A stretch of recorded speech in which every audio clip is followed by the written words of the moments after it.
Quale dei due è meglio, tocoferolo o tocoferil acetato? È una delle domande più frequenti quando si parla di vitamina E in formula e non ha risposta. Non perché sia difficile, ma perché la domanda dà per scontata una cosa che non è vera, che i due facciano lo stesso lavoro, uno meglio dell'altro. Non è così. Uno lavora dentro il barattolo, l'altro lavora dentro la pelle. Chiedere quale sia migliore è come chiedere se sia meglio un conservante oppure un idratante. Oggi vediamo perché sono due molecole diverse, con due mestieri diversi. Cosa cambia esattamente tra loro a livello di struttura chimica e come si decide quale mettere in formula, che è una domanda completamente diversa da quale dei due è meglio. Immagina una chiave sola, che apre una serratura sola e fa una cosa sola: ferma le reazioni di ossidazione. Quella chiave nella molecola di vitamina E è un gruppo chimico preciso, si chiama gruppo ossidrilico fenolico e per semplificare lo chiameremo gruppo OH. È un ossigeno legato ad un idrogeno attaccato a un anello aromatico, piccolissimo. Un ossigeno e un idrogeno dentro una molecola che ne ha una trentina di atomi. E tutto il potere antiossidante della vitamina E sta lì dentro, in quell'idrogeno. Adesso, immagina di prendere quella chiave e infilarci sopra un cappuccio di plastica. La chiave c'è ancora, è tutta intera, non è assolutamente cambiata, ma non entra più nella serratura. Devi togliere il cappuccio prima. Ecco, il tocoferolo è la chiave nuda, il tocoferil acetato è la stessa chiave con il cappuccio sopra. E il cappuccio ha una funzione, non è messo lì per dispetto, protegge la chiave nuda, tenuta in tasca, si ossida, si scurisce, si consuma. Con il cappuccio arriva intatta ovunque tu la porti, anche dopo anni. Ma finché il cappuccio c'è, la porta resta chiusa. Tienila a mente questa immagine perché ci torneremo diverse volte e spiega praticamente tutto quello che segue. Sono Luisanna, cosmetologa formulatrice e founder di Cosmetech Academy. Questo è un tema su cui ricevo domande continuamente e su cui, ti anticipo subito, la letteratura scientifica non è affatto compatta come si racconta in giro. Te lo dirò con onestà quando arriveremo a quel punto. Se sei qui per la prima volta e formuli, iscriviti, ogni settimana esce un video così. E adesso, prima ancora di entrare nella chimica, ti do una cosa che puoi usare subito stasera guardando una qualsiasi etichetta che hai in casa. Quando su un'etichetta trovi tocoferil acetate elencato in alto in posizione di rilievo tra i primi ingredienti, quella è quasi sempre una scelta di comunicazione. La vitamina E è messa lì come attivo dichiarato, come qualcosa che il prodotto vuole raccontare. Quando invece trovi tocoferol in fondo, subito dopo gli oli, in coda alla lista, quella è quasi sempre una scelta tecnica. Sta lì per proteggere quegli oli e nessuno lo mette in vetrina perché non serve a vendere niente. Due posizioni diverse in etichetta raccontano due intenzioni formulative diverse. È una cosa che si legge in 3 secondi e che una volta che la sai non riesci più a non vedere. Adesso vediamo perché funziona così e partiamo dalla struttura perché senza quella non si capisce niente del resto. Prima di parlare delle differenze chiariamo che cosa condividono perché condividono quasi tutto. Intanto vitamina E non è una molecola, è il nome di una famiglia di 8 molecole imparentate tra loro, 4 tocoferoli e 4 tocotrienoli, distinti dalle lettere greche alfa, beta, gamma e delta. Quando inizi leggi semplicemente tocoferol, quasi sempre stai leggendo una miscela, non una molecola pura. E se leggi mixed tocopherols, la miscela è dichiarata esplicitamente. Tutte queste molecole hanno la stessa architettura di base, fatta di due parti. La prima parte è un anello che si chiama anello cromanolo, è la testa della molecola ed è qui che si trova il famoso gruppo OH, la nostra chiave di cui parlavamo prima. La seconda parte è una lunga coda idrocarburica satura che si chiama catena fitile, è la parte che rende la molecola profondamente liposolubile. È il motivo per cui la vitamina E si scioglie negli oli e si inserisce dentro le membrane lipidiche in mezzo ai fosfolipidi, orientandosi come loro. Testa reattiva, coda liposolubile. È un design molto simile a quello di tanti altri lipidi. Ora, il tocopherilacetato ha esattamente la stessa testa e la stessa coda, anello cromanolo identico, catena fitile identica, peso molecolare quasi uguale, liposolubilità comparabile e se guardi le due molecole affiancate la differenza è un dettaglio grafico minuscolo, in un angolo. Quel dettaglio è tutto. Il tocoferolo ha sull'anello cromanolo il gruppo OH libero, un ossigeno legato ad un idrogeno disponibile. Il tocopherilacetato ha nella stessa identica posizione quello stesso ossigeno legato non più ad un idrogeno, ma ad un gruppo acetile, cioè ad un piccolo frammento derivato dall'acido acetico. Il legame che si forma si chiama legame estereo, è l'unica differenza tra le due molecole. E adesso vediamo perché quell'unica differenza cambia completamente il loro mestiere. Per capirlo dobbiamo vedere come lavora un antiossidante. L'irrancidimento di un olio non è un evento singolo, ma una reazione a catena.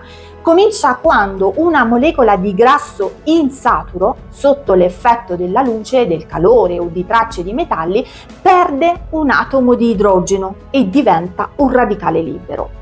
Un radicale è una molecola con un elettrone spaiato e un elettrone spaiato è profondamente instabile e cerca disperatamente un partner. Così cosa fa? Strappa un idrogeno alla molecola di grasso vicino e quella diventa a sua volta un radicale e strappa un idrogeno alla successiva. È una reazione che si autoalimenta. Una molecola ne rovina un'altra, che ne rovina un'altra ancora. È per questo che un olio non irrancidisce gradualmente e in modo uniforme, resiste e poi collassa in fretta. Ebbene, il tocoferolo interrompe proprio questa catena e lo fa in un modo molto elegante. Offre spontaneamente il suo idrogeno, quello del gruppo OH, al radicale che passa. Il radicale lo prende, si stabilizza e la catena si ferma. Ma a questo punto il tocoferolo è diventato lui stesso radicale, il radicale tocoferossile, perché ha perso l'idrogeno. E qui sta il colpo di genio della molecola. Quel radicale è talmente stabilizzato dall'anello aromatico che gli sta attorno che l'elettrone spaiato si distribuisce su tutta la sua struttura, vaga invece di restare concentrato in un unico punto. Il risultato è un radicale pigro, poco reattivo, che non ha nessuna voglia di andare ad attaccare la molecola di grasso accanto. Ecco cosa fa davvero un antiossidante fenolico. Non impedisce che si formino radicali, li converte in radicali innocui. Questa categoria ha un nome tecnico che vale la pena conoscere perché torna spesso nelle schede di sicurezza e nelle discussioni tra formulatori. Si chiamano antiossidanti donatori di idrogeno oppure antiossidanti primari. Primari perché intervengono direttamente sulla catena radicalica, fermandola. E adesso torniamo al gruppo OH, quell'idrogeno che il tocoferolo dona è l'idrogeno del gruppo OH, è l'unico che può donare. Nel tocoferilacetato l'idrogeno non c'è, al suo posto c'è il gruppo acetile, non c'è niente da donare e quindi non c'è nessuna catena da interrompere. Quindi, detto con precisione, il tocoferilacetato così com'è non è un antiossidante donatore di idrogeno, non è che lo sia poco o che lo sia lentamente. Il sito che dona l'idrogeno è occupato e finché resta occupato, quella funzione non è disponibile. Questa è la frase che, se ti resta di tutto il video, ti basta. E qui ti fermi e pensi però, e allora perché esiste? Che me ne faccio in formula? È una domanda giusta ed è esattamente dove stiamo andando, e ti anticipo subito la risposta perché non voglio che tu resti anche solo un minuto con l'idea sbagliata. Il tocoferilacetato è una materia prima seria, usata da decenni, con un ruolo formulativo preciso e legittimo. Semplicemente quel ruolo non è quello che la maggior parte delle persone gli attribuisce. Non è nato per fare l'antiossidante di formula, è nato per fare un'altra cosa e la fa bene. Ci arriviamo tra un minuto. Prima però, guarda una cosa perché è la parte più bella di tutta questa storia. La stabilità dell'acetato e la sua inattività non sono due proprietà diverse da bilanciare, sono la stessa proprietà vista da due lati. Il gruppo OH è reattivo, per questo il tocoferolo funziona e per questo il tocoferolo si degrada, ingiallisce, prende odore. Blocchi quel gruppo con l'acetile e ottieni una molecola stabile per anni, in odore, che sopravvive al calore, agli sbalzi di pH, alla convivenza con attivi aggressivi, ma l'hai resa stabile bloccando esattamente l'unica cosa che la faceva funzionare. Il cappuccio protegge la chiave e allo stesso tempo le impedisce di aprire.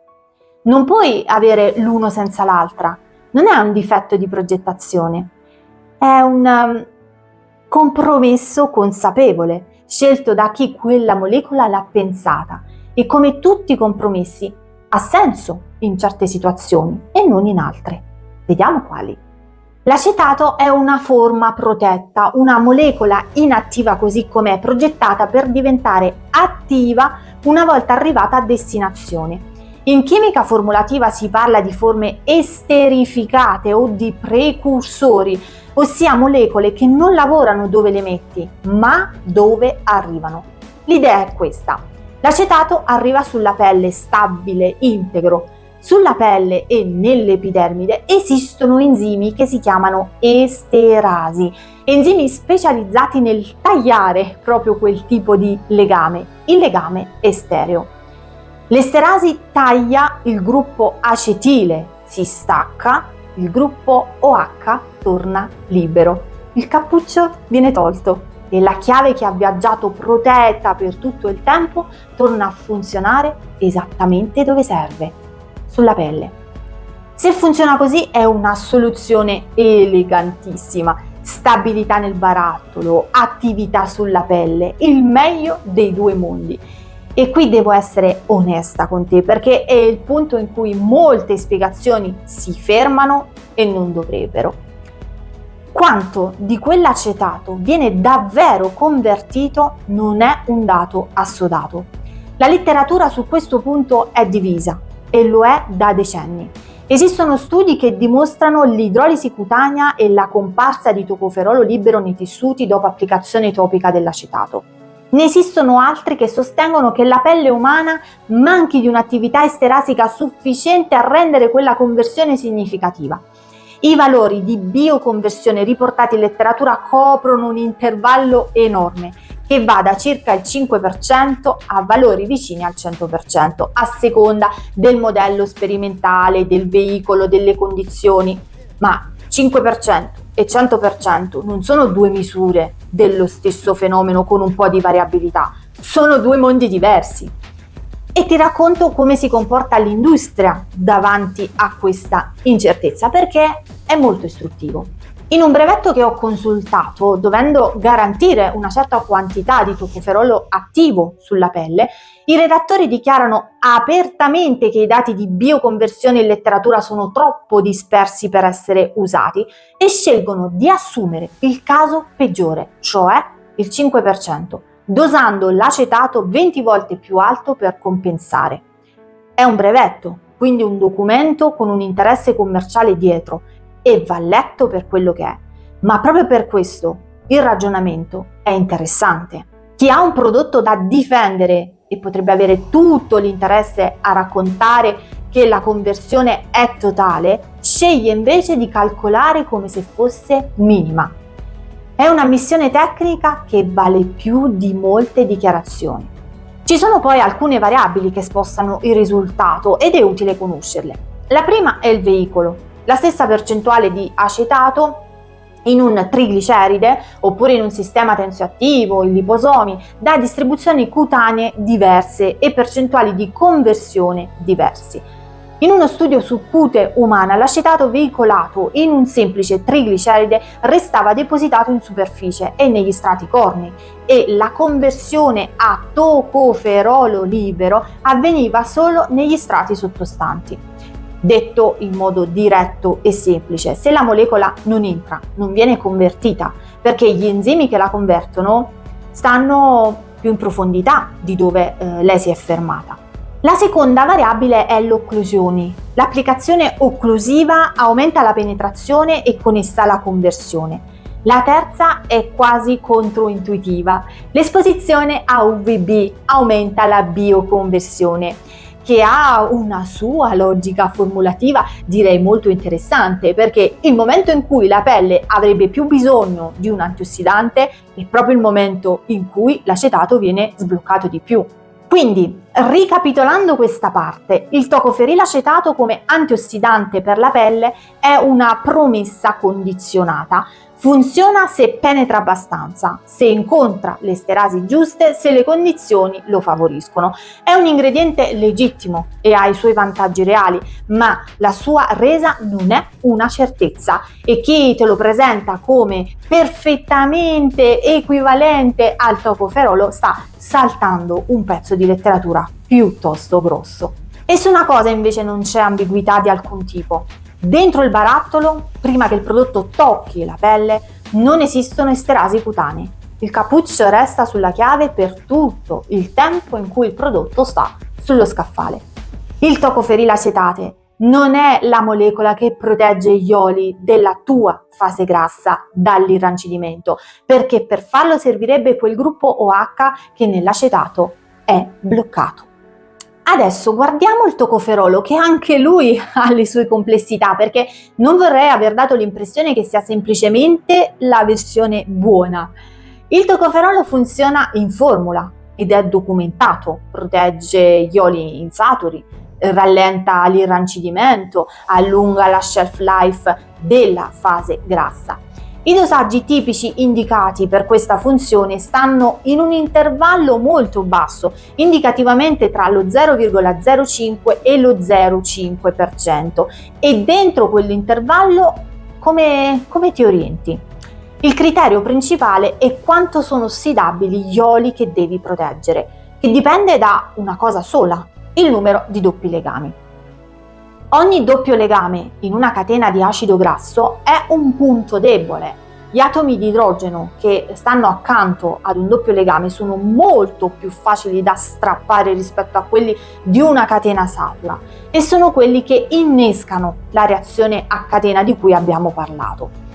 Più doppi legami ci sono, più punti di innesco ha il tuo olio, quindi la logica è questa. Un olio ricco di acidi grassi poliinsaturi con 2 o 3 doppi legami per catena è molto vulnerabile e chiede la parte alta dell'intervallo. Un olio prevalentemente monoinsaturo è più tranquillo e un ingrediente che di doppi legami non ne ha proprio, come possiamo parlare di uno squalano o anche di alcuni esteri, di protezione antiossidante ne chiede pochissima o addirittura nessuna. Ma comunque non serve saperlo a memoria, e il dato è sulla scheda tecnica di ogni materia prima e di ogni olio nella composizione in acidi grassi. Serve sapere cosa cercare. Quella che segue è la parte più tecnica del video. Se ti interessa il meccanismo, resta con me, perché è la parte che spiega tutto il resto.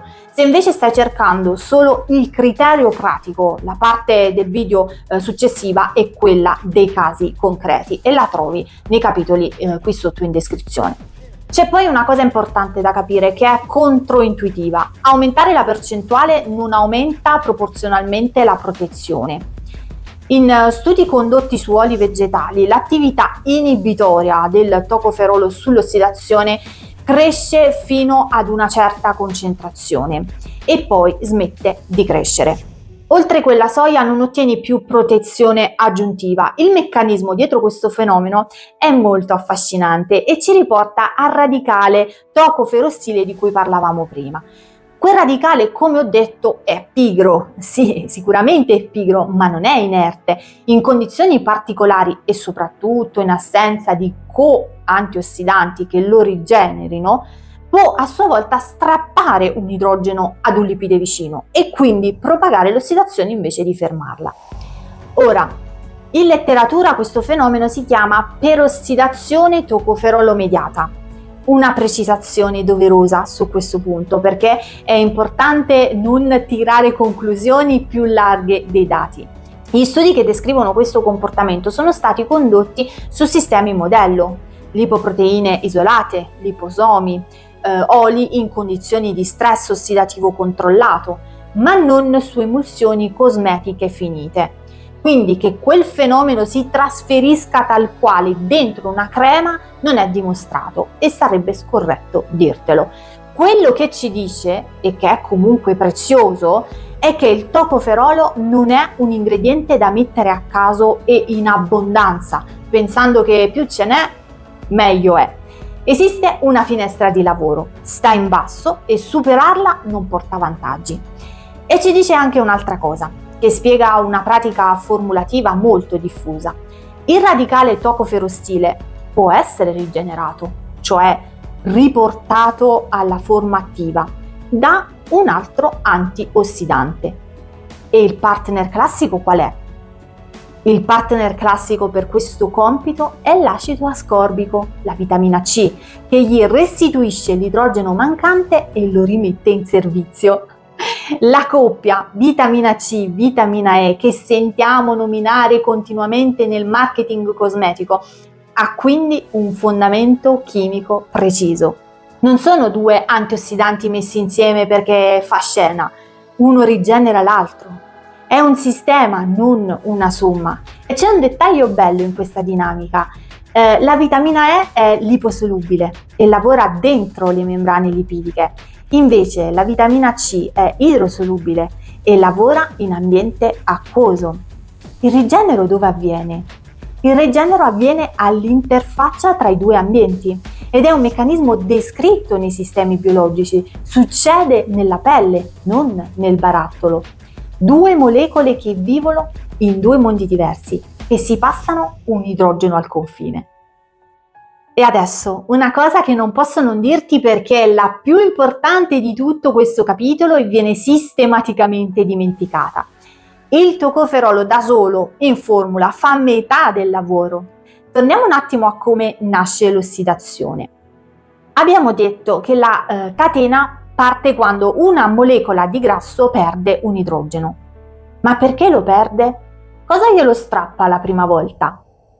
Luce, calore, ossigeno, sicuramente, ma il fattore più efficiente e più sottovalutato sono le tracce di metalli di transizione, in particolare ferro e rame. Bastano quantità infinitesime, quelle che arrivano dall'acqua di processo, dalle materie prime, dal contatto con le attrezzature. Quei metalli catalizzano la formazione dei primi radicali, cioè accendono il fiammifero. Adesso, guarda cosa fa il tocoferolo e cosa non fa. Il tocoferolo interrompe la catena una volta che è partita. È bravissimo a spegnere il fuoco, ma non impedisce che il fiammifero venga acceso. Chi impedisce l'accensione è un'altra categoria di ingredienti, i chelanti, detti anche sequestranti. Sono molecole che catturano quei metalli di transizione e li legano a sé, rendendoli indisponibili a fare da catalizzatori. Sono antiossidanti secondari, in contrapposizione a quelli primari di cui parlavamo prima. E secondari non perché siano meno importanti, ma perché agiscono su un punto diverso della catena, prima sulle condizioni che la rendono possibile, invece che dopo sui radicali già formati. E qui sta il punto pratico che vale tutto il video. Un antiossidante primario e un chelante non sono due opzioni tra cui scegliere, sono due pezzi dello stesso sistema di protezione e lavorano insieme. Il chelante toglie gli inneschi, il tocoferolo ferma quello che parte comunque. Uno senza l'altro lascia scoperto un fianco. Se hai una formula con acqua e oli insaturi e ci hai messo il tocoferolo ma non un chelante, non hai un sistema antiossidante completo. Hai la seconda metà senza la prima. Adesso mettiamo insieme tutto e rispondiamo alla domanda giusta, che non è quale dei due è meglio, ma cosa deve succedere e dove. Primo caso, devo proteggere gli oli della mia fase grassa dall'irrancidimento. Qui la risposta è una sola e non ha alternative: tocoferolo. In fase grassa, a percentuale bassa, calibrata sul grado di insaturazione degli oli che hai in formula. E accanto un chelante per le ragioni che abbiamo appena visto. È l'unico dei due che fa questo lavoro, perché è l'unico che ha il gruppo OH libero mentre il prodotto sta nel barattolo. Secondo caso, ho un attivo lipofilo sensibile all'ossidazione da proteggere in formula. Stessa risposta, stessa logica, il lavoro da fare è dentro il barattolo, quindi serve la chiave nuda. Terzo caso, voglio un apporto di vitamina E destinato alla pelle, con un profilo di stabilità e sensorialità impeccabile. Qui l'acetato ha argomenti veri e sono argomenti forti, è incolore, inodore, non ingiallisce, non altera il profumo del prodotto nel tempo, sopravvive a condizioni che il tocoferolo libero non tollera, temperature di processo elevate e soprattutto ambienti acidi. Su questo vale la pena spendere una riga, perché è un'informazione utile, anzi direi utilissima. Il tocoferolo libero in ambiente acido si degrada rapidamente, il prodotto ingiallisce, prende colore e l'antiossidante sparisce prima ancora di arrivare al consumatore. Quindi attenzione! L'acetato con il suo gruppo bloccato, quelle stesse condizioni, le attraversa indenne. Se il tuo problema è avere vitamina E in formula senza che ti condizioni colore, odore e stabilità del prodotto, l'acetato è esattamente lo strumento giusto. Con una consapevolezza precisa sul dosaggio, mi raccomando, le schede tecniche dei fornitori indicano per l'acetato range che partono tipicamente da mezzo punto percentuale e arrivano al 5, e nelle formulazioni reali si va anche molto più in alto. Per il tocoferolo in fase grassa parlavamo di decimi di punto, cioè quindi almeno un ordine di grandezza di differenza, ed è la conseguenza diretta dell'incertezza sulla resa di conversione che abbiamo visto prima: tocoferolo acetato, tocoferolo. Quando il rendimento è incerto si dosa con margine. Trattare i due ingredienti con la stessa percentuale in un senso o nell'altro è uno degli errori più comuni. Quarto caso, voglio entrambe le cose. E si può fare, ed è quello che fanno molte formule ben costruite. Tocoferolo a basso dosaggio in fase grassa per proteggere gli oli. Tocoferil acetato a concentrazioni sensibilmente più alte come apporto di vitamina E destinato alla pelle. Non è ridondanza, sono due funzioni diverse affidate a due molecole diverse, che è esattamente il ragionamento che questo video vuole lasciarti. Torniamo quindi alla domanda di partenza. Quale dei due è meglio? Nessuno dei due. E adesso spero la domanda ti sembra formulata male tanto quanto sembra a me. Il tocoferolo è una chiave nuda, funziona subito, ovunque, anche dove non vorresti, e per questo si consuma. Il tocoferil acetato è la stessa chiave con il cappuccio, arriva intatto ovunque e funziona solo se e quando qualcuno il cappuccio glielo toglie. Non sono due versioni della stessa cosa, sono due strategie diverse e la scelta dipende interamente da dove deve avvenire il lavoro: dentro il barattolo o dentro la pelle. Se questo video ti è stato utile, lascia un like e condividilo con chi formula insieme a te o ha la tua stessa passione. E se non l'hai ancora fatto, iscriviti al canale. Ogni settimana pubblico video come questo e short sulle novità della cosmetica professionale. E scrivi nei commenti qui sotto, perché mi interessa saperlo, quale versione della vitamina E usi nelle tue formule e perché l'hai scelta. leggo tutto e i tuoi commenti diventano spesso il tema del video successivo. Ed è esattamente il tipo di lavoro che facciamo in Cosmetech Academy, formazione tecnica per chi formula cosmetici, dalla pratica di laboratorio alla conformità normativa. Se quello che hai visto oggi ti serve nel lavoro e non solo per curiosità, il link di Cosmetech Academy è qui sotto in descrizione. C'è una cosa che mi piace di questa storia e con quella chiudo. La differenza tra queste due molecole è un ossigeno legato ad un idrogeno invece che ad un gruppo acetile. Un dettaglio talmente piccolo che guardando le due formule di struttura affiancate si fa fatica a notarlo. E da quel dettaglio dipende se il tuo olio irrancidisce, se la tua crema ingiallisce, se l'antiossidante che hai messo in formula sta lavorando oppure sta aspettando. Questo è il mestiere. Non è mai la molecola grande e appariscente a fare la differenza, è quasi sempre un gruppo funzionale, in un angolo che nessuno guarda. Ci vediamo al prossimo video. Ciao!